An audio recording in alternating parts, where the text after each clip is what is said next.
Welcome students.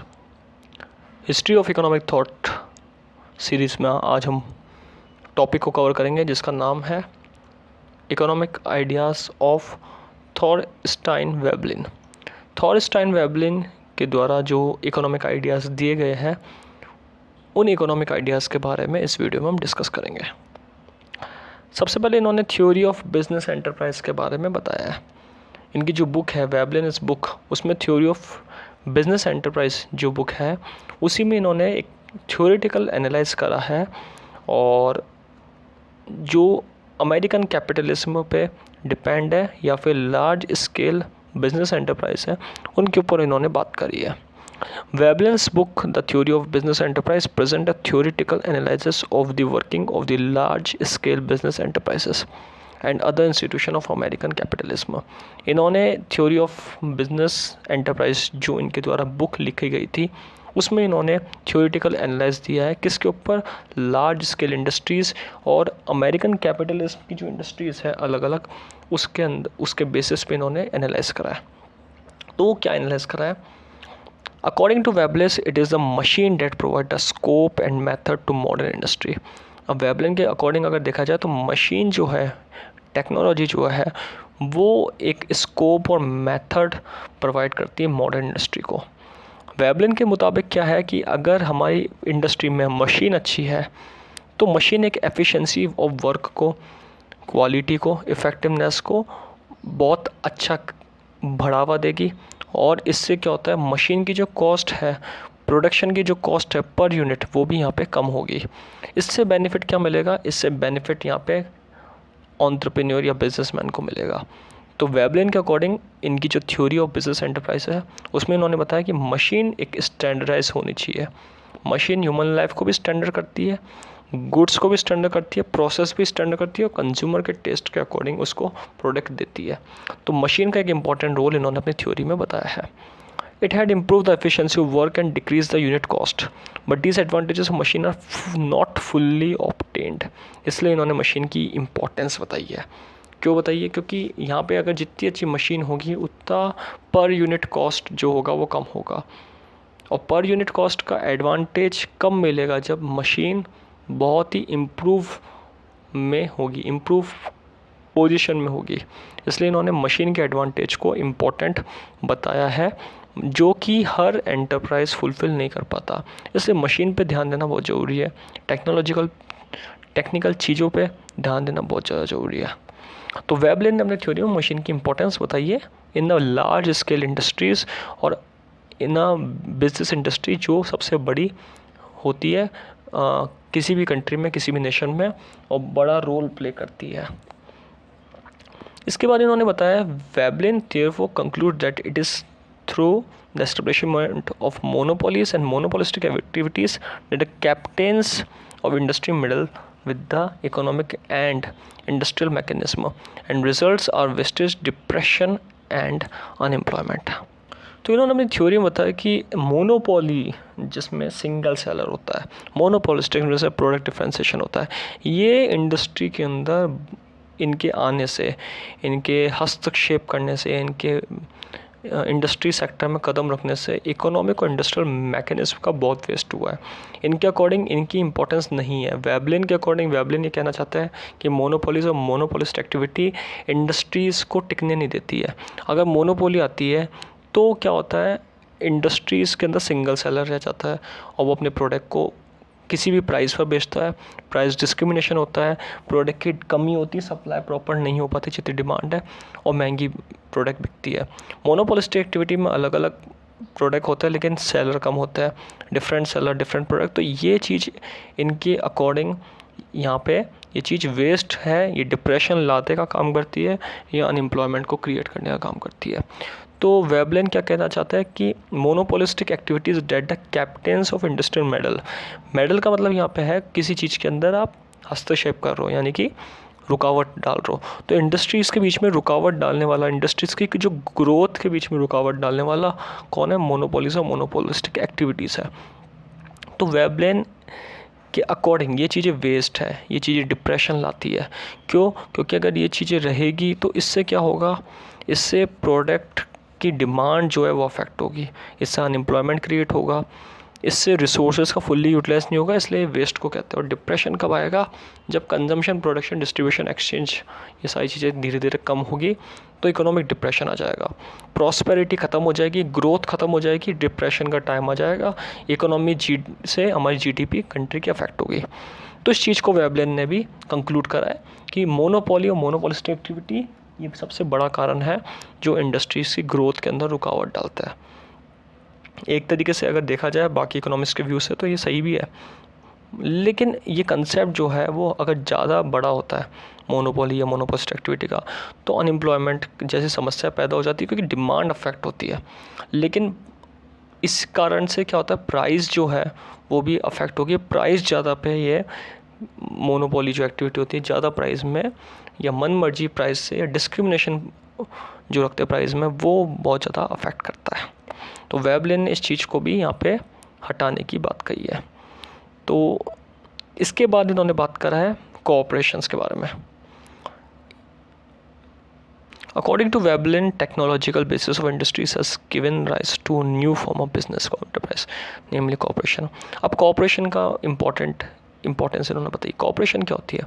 Basically इसके अंदर cooperate करके एक वर्क करा जाता है। टेक्नोलॉजिकल बेसिस इंडस्ट्री की इंपॉर्टेंस इसमें बताई इन्होंने, जैसे बिजनेस एंटरप्राइज में इन्होंने बताया था, वैसे इस पॉइंट में टेक्नोलॉजिकल बेसिस इंडस्ट्री की भी इंपॉर्टेंस इन्होंने बताई है।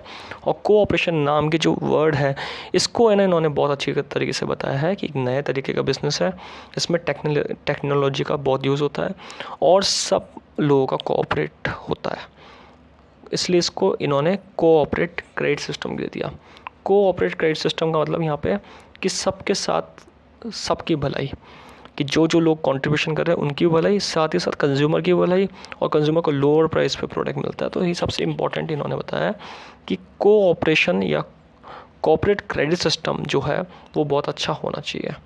They have a greater earning capacity and use it only for their benefits and not for the benefits of consumer in the form of lower price. So इसकी इन्होंने earning capacity बहुत अच्छी बताई है, लेकिन इन्होंने ये भी बात कही है कि अर्निंग कैपेसिटी तभी अच्छी हो पाएगी जब इसका आप बेनिफिट्स यूज़ करो। इतनी भी लोअरिंग प्राइस ना रखो जिससे कंज्यूमर का ज़्यादा बेनिफिट हो, मतलब खुद के साथ बेनिफिट भी रखना है और कंज्यूमर का बेनिफिट भी रखना है बिना किसी नुकसान के। तो इस चीज़ को कोऑपरेशन के रूप में इन्होंने कहा है। Further, Veblen feel that the era of corporate enterprise is totally different from full competition. In corporate enterprise era, there's division not between those who have something and those who have nothing, but between who own wealth enough and those who do not.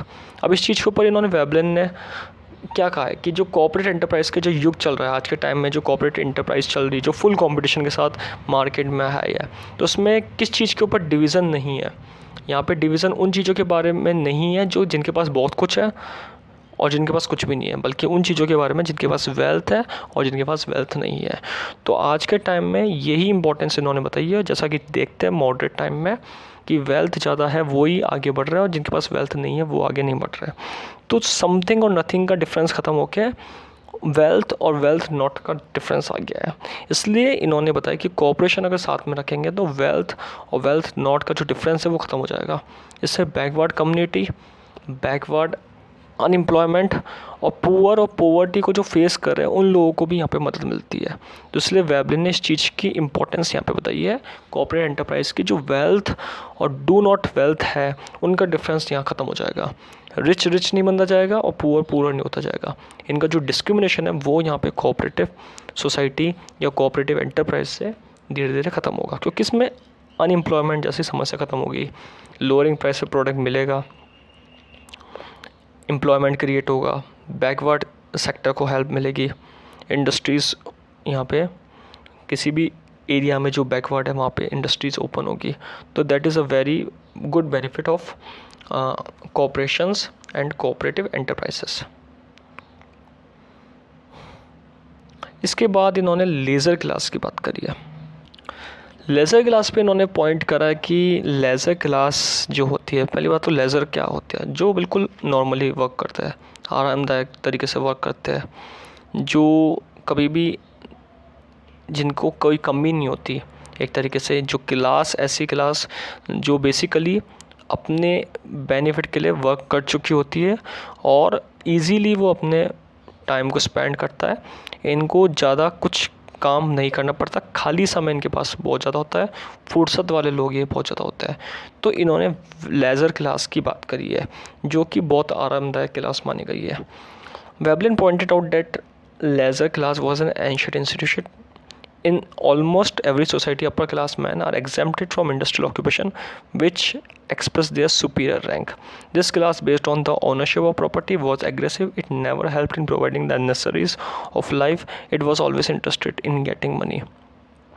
अब Veblen ने इनके ऊपर भी question उठाया। Leisure class जो आरामदायक हमारी society में मानते हैं, ऐसे सोसाइटी अपर क्लास मैन जो इंडस्ट्रियल वर्क से बिल्कुल फ्री होता है, इनके अंदर लेबर तो होते ही नहीं है और इनकी जो रैंक होती है वो सुपीरियर होते हैं और इनके ऊपर प्रॉपर्टी बहुत ज़्यादा होती है, ओनरशिप इनके पास बहुत अच्छी होती है।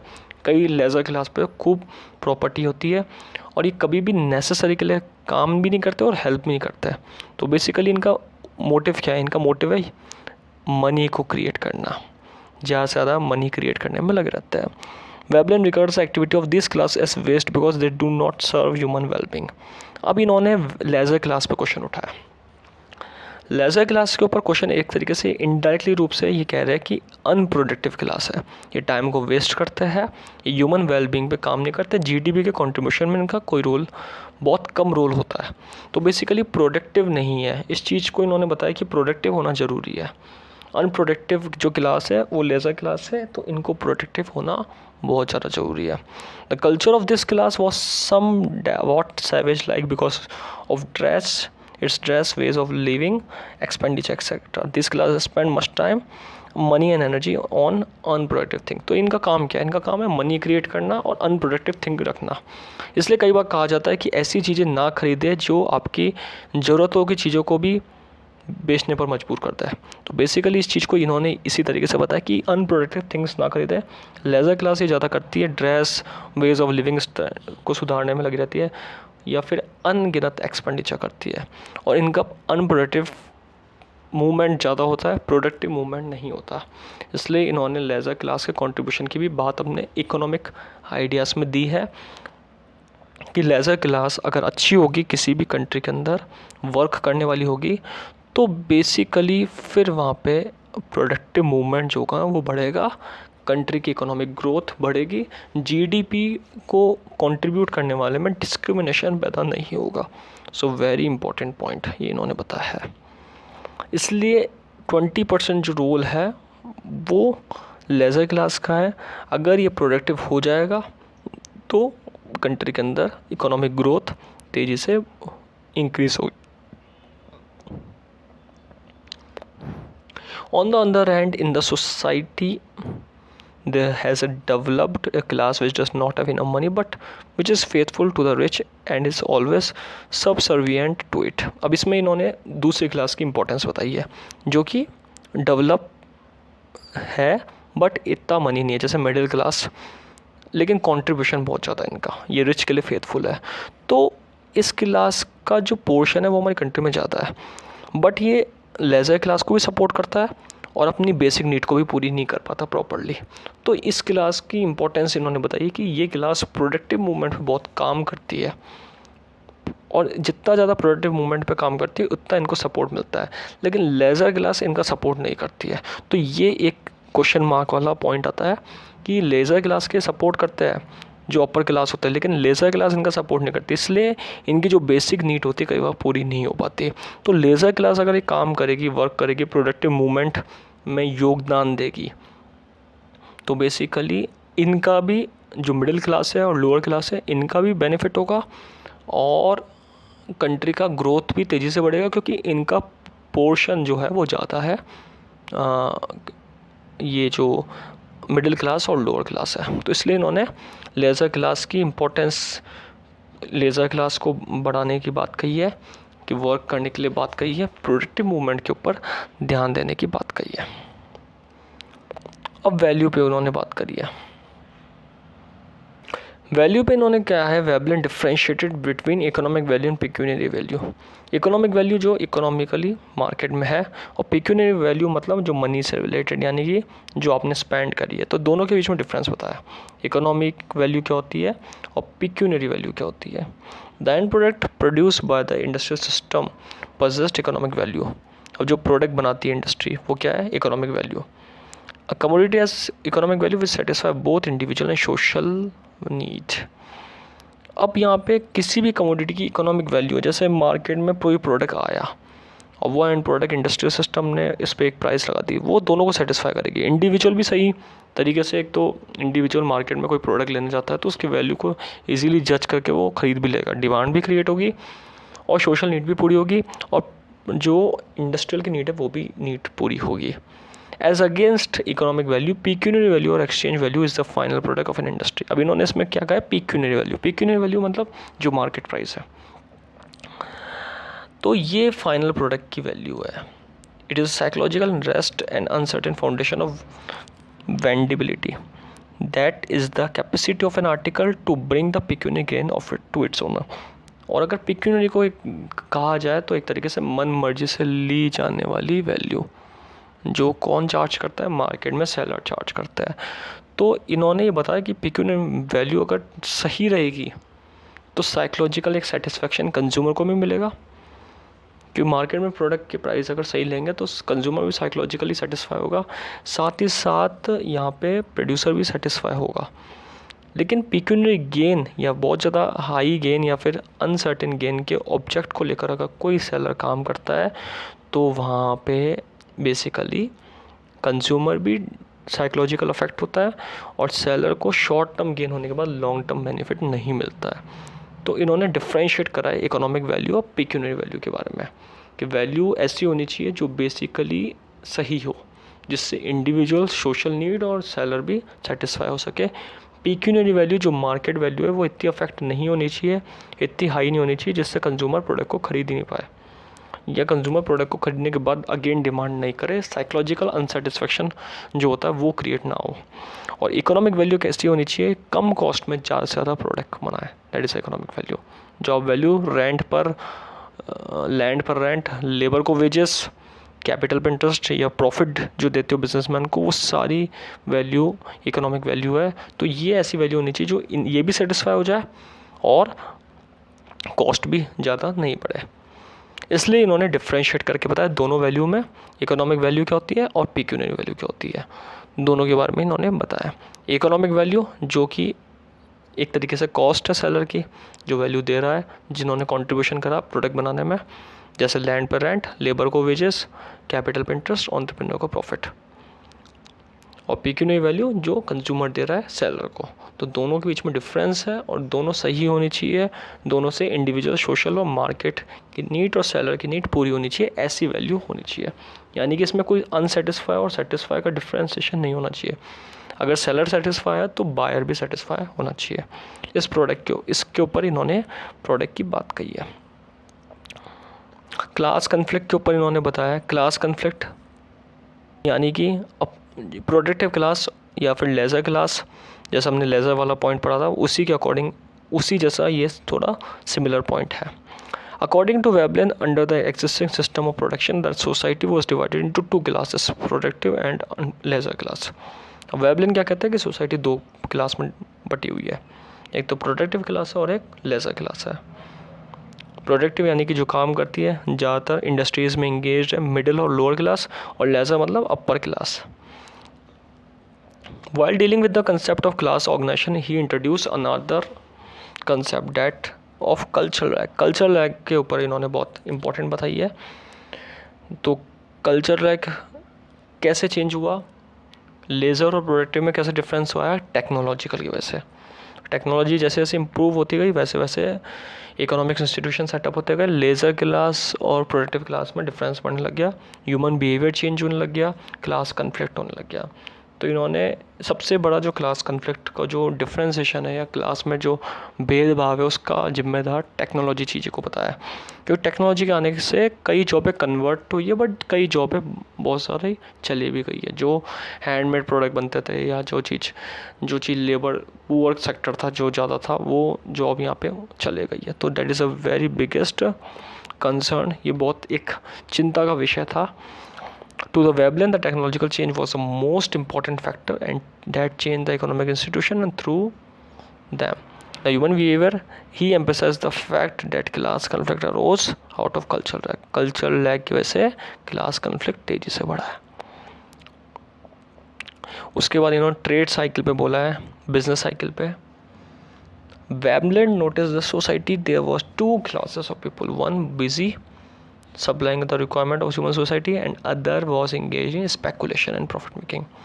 वो यहाँ पे लेजर क्लास और प्रोडक्टिव क्लास, जैसे ही इन्होंने दो क्लास यहाँ पे ट्रेड साइकिल में बताया कि दो तरीके से बिजनेस या साइकिल चल रहा है किसी भी कंट्री में। और ये ऑब्वियसली ट्रू है कि एक तो रिक्वायरमेंट को पूरी करता है ह्यूमन सोसाइटी की, इंगेज्ड है इंडस्ट्री एक्टिविटी में, जॉब है, एम्प्लॉयमेंट है या फिर इंडस्ट्री में ओनर है। बाकी दूसरे लोग स्पेकुलेशन की वजह से प्रॉफिट मेकिंग की तरफ भग रहे हैं, या फिर ऐसे कह सकते हैं कि एंटरप्रेन्योर बड़े बड़े जो लेजर क्लास के वो प्रॉफिट की तरफ भग रहे हैं, या प्रॉपर्टी जिनके पास बहुत सारी है वो वाली क्लास के ऊपर इन्होंने डिफरेंस कहा है। ही regarded a class cyclical occurrences as a result of the finance capitalism. Veblen's analysis of the causes of financial crisis and unemployment is quite interesting. During the days of prosperity or high profit and rising price, the captains of industry borrow large amount of money to expand their business to earn high profit and earn high profit. अब इन्होंने दोनों बातें बताई, business cycle कैसे चलता है capitalism की वजह से। जितना ज़्यादा प्रॉफिट मेकिंग इंडस्ट्रीज होगी उतना ज़्यादा बिजनेस साइकिल अच्छा चलेगा। इसलिए इन्होंने फाइनेंशियल क्राइसिस को भी यहाँ पे देखा कि फाइनेंशियल क्राइसिस क्यों होता है, क्योंकि मिडिल क्लास और लोअर क्लास का अनएम्प्लॉयमेंट जो है वो फाइनेंशियल क्राइसिस को लाता है, क्योंकि ये सोसाइटी बहुत ज़्यादा मात्रा में है हमारी कंट्री में और इनका रोल बहुत इंपॉर्टेंट है। ये अफेक्ट होगी तो फाइनेंशियल क्राइसिस हमारी कंट्री में होगा, जिसके ऊपर ध्यान देने के लिए इन्होंने वेबलेन ने एनालाइज करा है। दूसरी बात इन्होंने ये कही है कि जैसे जैसे प्रॉस्पेरिटी होती है, हाई प्रॉफिट बढ़ता है, वैसे वैसे इंडस्ट्री भी ज़्यादा पैसा यहाँ पे बोरो करता है और अपने बिज़नेस को स्पेंड करता है, बिज़नेस के ऊपर लगाता है और फिर हाई प्रॉफिट करता है। तो जैसे जैसे प्रॉस्पेरिटी होगी, एम्प्लॉयमेंट बढ़ेगा, तो इससे क्या फ़ायदा होगा? एक तो प्रॉफिट बढ़ेगा। कैसे बढ़ेगा? इंडस्ट्रीज़ मनी को लेकर आएगी, कैपिटल लगाएगी, ज़्यादा आउटपुट क्रिएट करेगी। हाई प्रॉफिट तब होगा जब हाई प्राइस होगी, ज़्यादा प्राइस पे बेचेगा, प्रॉफिट होगा। तो इस चीज़ के ऊपर इन्होंने बताया कि इंडस्ट्री की क्या स्थिति होती है जब प्राइजेस हाई होती है, कैसे प्रॉस्पेरिटी होती है।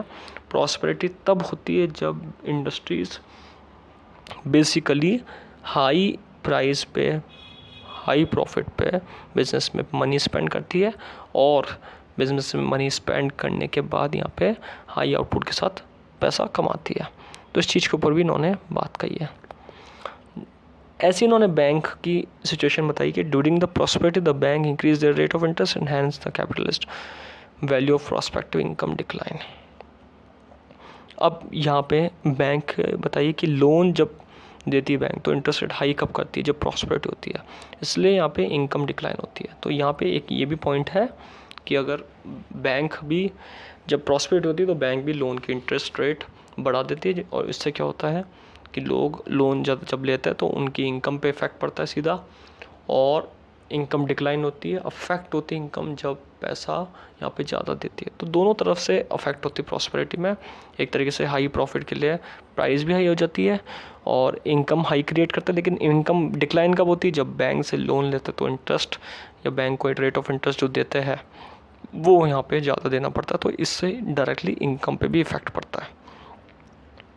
At the later stage of boom यानी कि हाई पीरियड, हाई जिस प्रॉस्पेरिटी का दूसरा नाम या इन्फ्लेशन के time, profit decrease and limit is reached when price not increase any further due to increase cost of labour and material.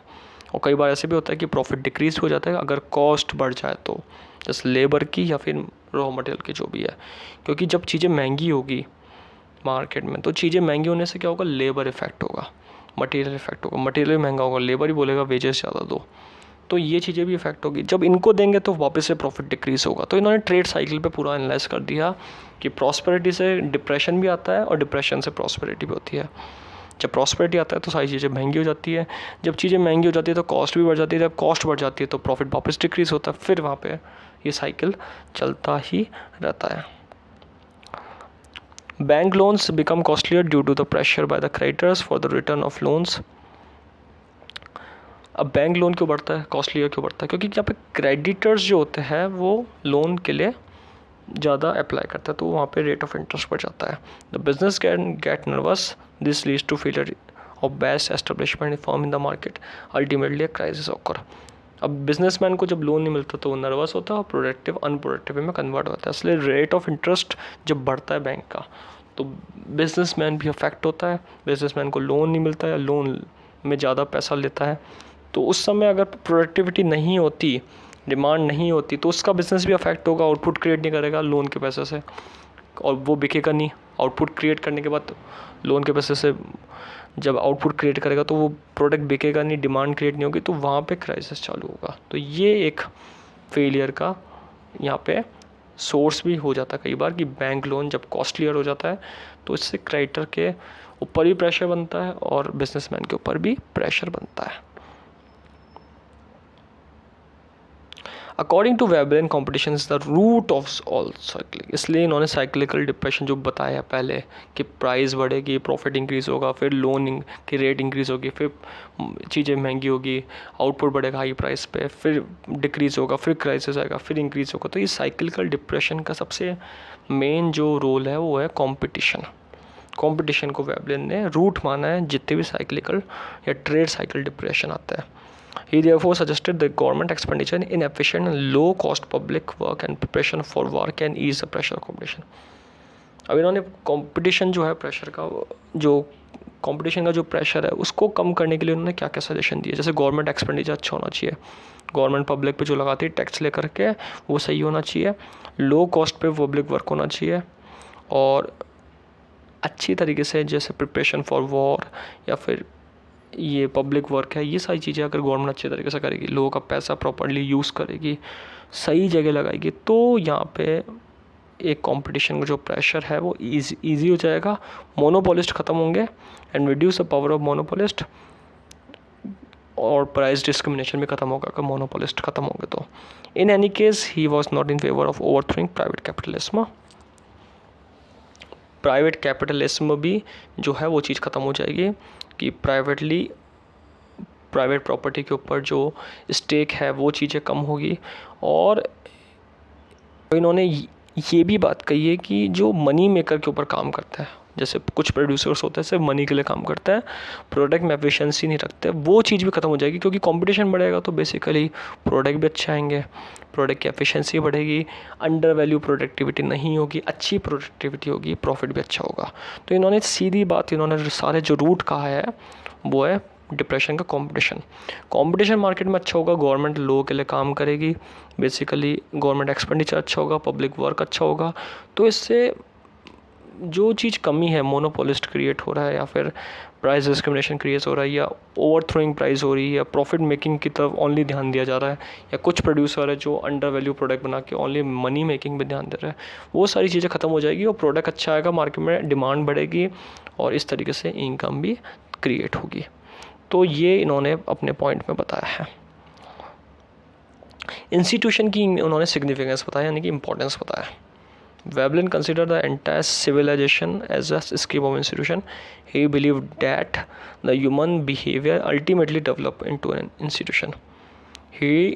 Institution के ऊपर इन्होंने बहुत बात बताई है कि इंस्टीट्यूशन कब होता है, जब ह्यूमन बिहेवियर किसी एक चीज़ को, सोसाइटी को डेवलप करता है, किसी थ्योरी को डेवलप करता है, तब इंस्टीट्यूशन आता है। इंस्टीट्यूशन होने से क्या होता है, कल्चर डेवलपमेंट होता है। इंस्टीट्यूशन होने चाहिए जैसे अलग अलग सेक्टर के अलग अलग इंस्टीट्यूशन, हेल्थ के, टेक्नोलॉजी के, स्पोर्ट्स के या फिर ट्रेड के। तो ये इंस्टीट्यूशन क्या करते हैं, गाइडलाइन देते हैं, प्रोडक्ट को कंटिन्यूस प्रोसेस में लेकर आता है, कल्चर डेवलपमेंट करते हैं, इकोनॉमिक डेवलपमेंट करता है और अलग अलग वर्क भी करता है। तो इंस्टीट्यूशन के ऊपर इन्होंने ध्यान देने की बात कही है। The growth of institution was condition two factor. कैसे बात करिए, एक तो मटेरियल अच्छा होना चाहिए और दूसरा ह्यूमन नेचर। दोनों चीज़ अगर अच्छी होगी, मटेरियल भी अच्छा होगा, ह्यूमन नेचर भी होगा, तो इंडस्ट्री तो बढ़ेगी, इंस्टीट्यूशंस भी बढ़ेंगे और इकोनॉमिक एक्टिविटीज़ भी बढ़ेगी, तो इकोनॉमिक इंस्टीट्यूशन का भी तेज़ी से डेवलपमेंट होगा। According to Veblen, industry and business were two important institution of capitalism. इसलिए इन्होंने इंडस्ट्री और बिजनेस को दोनों को बताया इंस्टीट्यूशन। जो इंस्टीट्यूशन की बात करी है उसके ग्रोथ इन्होंने मटेरियल और ह्यूमन नेचर बताया, और इंस्टीट्यूशन के दो टाइप बताए इन्होंने, टू टाइप्स के ऊपर बात करी है। फर्स्ट इंडस्ट्री जो है और सेकंड बिजनेस। ये दो इंपॉर्टेंट इंस्टीट्यूशन है, यानी कि इंडस्ट्रीज़ में प्रोडक्ट बनेगा, बिजनेस में डील होगा। तो एक तरीके से दोनों इंस्टीट्यूशन दोनों प्रॉपर्ली, दोनों में मटेरियल और ह्यूमन बीइंग दोनों सही होंगे तो दोनों का तेज़ी से डेवलपमेंट होगा। और जहाँ दोनों में से एक ख़राब हो या दोनों ख़राब हो, जैसे मटेरियल और ह्यूमन नेचर, तो वहाँ पे अफेक्ट होगा। इसलिए लो कॉस्ट मटेरियल, जैसे बैड क्वालिटी का मटेरियल लेकर आते हैं कई बार, और वो मटेरियल अगर इंडस्ट्री में सही तरीके से काम में नहीं देते तो उससे क्या होता है, इंडस्ट्रीज़ का डेवलपमेंट नहीं होता, प्रोडक्ट बिकता नहीं है। तो इन्होंने इस चीज़ को बताया कि इंडस्ट्रियल डेवलपमेंट के लिए या बिजनेस डेवलपमेंट के लिए मटेरियल, एनवायरनमेंट और ह्यूमन नेचर दोनों सही होने चाहिए। यही इंडस्ट्रीज़ और बिजनेसमैन बिजनेस की ग्रोथ में हेल्पफुल होते हैं। Around these two institutions, several small institutions like competition, private property, banks, money, etc. have developed. और बेसिकली इन दोनों को सेक्टर को इम्पोर्टेंट बताया, इनके दो के डेवलप होते ही बाकी भी डेवलप हो जाते हैं। He further believed that these institutions have developed because process of evolution. जैसे जैसे मॉडर्नाइजेशन हुआ, एवोल्यूशन हुआ है, वैसे ही डेवलप हुआ है। These institutions would go in the changing accordance with the changes in social habit of people. एक ये भी बताया इन्होंने कि सोशल हैबिट, एक कल्चर चेंज होने से भी इंस्टीट्यूशन धीरे धीरे डेवलप हुआ, चेंज हुआ है। The development of social institution is always also influence by such factor, population, physical environment, climatic change. In fact his theory of institution is not based on any rigid principles. अब इन्होंने institution के development, social institution की development में कुछ sector ऐसे बताया जो कि हेल्पफुल है। जैसे पॉपुलेशन भी इंस्टीट्यूशन डेवलपमेंट में हेल्पफुल है, इंडस्ट्रीज़ और बिजनेस के। पॉपुलेशन होगी तभी तो इंडस्ट्रीज़ और बिजनेस आगे बढ़ेगा। क्लाइमेटिक चेंज इफेक्ट बताया इन्होंने, और इन्होंने फिजिकल इन्वायरमेंट में चेंज बताया। तो ये सारी चीज़ें इंस्टीट्यूशन को डेवलपमेंट करने में हेल्पफुल है। He has divided society to class. Society को भी दो क्लास में बताया इन्होंने, जैसे कि हमने पढ़ा था पहले भी, प्रोडक्टिव और leisure class. The former comprise those who work produce, the latter depend on acquisition. वही इन्होंने वापस से इस चीज़ का रिपीटेशन हो रहा है कि प्रोडक्टिव क्लास और लेजर क्लास, यानी कि काम करने वाली और आराम करने वाली, दोनों क्लास के ऊपर इन्होंने बात करा है। और दोनों क्लास से ही इन्होंने डिस्ट्रीब्यूशन के बारे में बताया कि एक तो काम करती है तो और पैसा कमाती है, और एक इकट्ठा करने में लगी रहती है, जैसे कि मनी मेकिंग की तरफ हमने लेजर क्लास वाला कंसेप्ट में पढ़ा था। सो Veblen believed that the existing institution have helped in creating class struggle. इसलिए दोनों की वजह से ही क्लास स्ट्रगल होता है। इकट्ठा करना भी ज़रूरी है और काम करना भी ज़रूरी है, दोनों चीज़ें एक साथ हो रही है। इसलिए यहाँ पे दोनों, जो क्लास स्ट्रगल है, क्लास कन्फ्लिक्ट है, वो यहाँ तेज़ी से बढ़ रहा है। Veblen was not satisfied the method doctrine of theory. इस और इनकी थ्योरी में एक पॉइंट और है कि क्लासिकल स्कूल ऑफ थ्योरी को नहीं मानते थे, बहुत कम मानते थे। Theories of the classical school and marginalist school, his economic views are contained in his article publish in quarterly journal of economics and journal of political economy. जैसे इनकी क्वार्टरली जर्नल ऑफ इकोनॉमिक्स और journal of political economy जो इन्होंने बताई है, उसके अंदर इनके कंटेंट दे रखे हैं। इनकी थ्योरी के अकॉर्डिंग क्लासिकल इकोनॉमिक्स की जो थ्योरी है, इकोनॉमिस्ट की जो थ्योरी है, वो थोड़ी इतनी इफेक्टिव नहीं है, उनकी डॉक्ट्राइन इतनी इफेक्टिव नहीं है, इन्होंने अपनी थ्योरी में बताया है। सो ये उन चीज़ों को क्रिटिसाइज़ करते हुए इन्होंने अपनी थ्योरी बनाई है, in which he has been critical of the marginal utility economics, the historical school and socialism. It is only through his criticism of the existing economic theories he has contributed to the development of economic thought. इसलिए इन्होंने economic thought के ऊपर अपनी बातें रखी है। Doctrines जो है जो हिस्टोरिकल स्कूल और सोशलिज्म में जो इन्होंने जो बनी हुई थी पहले से, या क्लासिकल के द्वारा जो एग्जिस्टिंग इकोनॉमिक थ्योरी बनाई गई थी, उनको इन्होंने क्रिटिसाइज़ करा है। इनकी थ्योरी में ये आता है और अपने नए नए इकोनॉमिक आइडिया कंट्रीब्यूट भी करे हैं। He criticise the existing economics as it not evolutionary science. इन्होंने बताया कि जो पहले की एग्जिस्टिंग इकोनॉमिक्स थी वो साइंटिफिक नहीं थी और एक कॉज एंड इफेक्ट उनका रिलेशनशिप नहीं है। He hold that the laws of the classical economics are based on wrong consumption, that there is the natural order in which maladjustment are automatically corrected। अब इन्होंने कुछ बताया है, जैसे लॉज है क्लासिकल के, वो लॉज जो है वो प्रॉपरली रॉन्ग कंसेप्शन पे बने हुए हैं और एक ऑर्डर नहीं है उनका।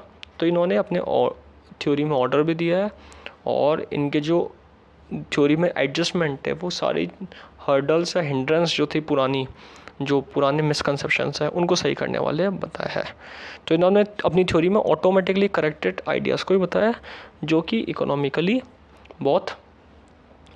आइडियाज़ में बहुत कंट्रीब्यूट करती है।